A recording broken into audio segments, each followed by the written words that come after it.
আমি যে আপনাকে ভালোবাসছিলাম না, আমার ভালোবাসায় কোনো স্বার্থ ছিল না।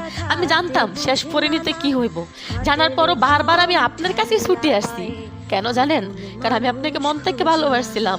তবে একটা কথা আমি গ্যারান্টি দিই আপনাকে, রাখে আল্লাহ, মা রেখে, আল্লাহ যদি সহায় থাকে, একদিন এই যে চোখের পানি আমি চড়াইতেছি না আপনার জন্য, আপনি রাস্তায় রাস্তায় পড়ে আমার জন্য কান্না করবেন। শত চেষ্টা করে সেদিন আমার এই চেহারা আপনি দেখতে পারবেন না। আর একটা কথা মাথায় রাখেন, অবহেলা করলে লোহা তো জং ধরে। আর আমি সাধারণ একটা মেয়ে মানুষ। আপনি যত অপমান, যত অবহেলা, যত ঘৃণা আপনি আমাকে করছেন না, আজকের থেকে, এই মুহূর্ত থেকে তার চেয়ে বেশি ঘৃণা অবহেলা আমি আপনাকে করব। কারণ আপনি চান না আমি বেঁচে থাকি।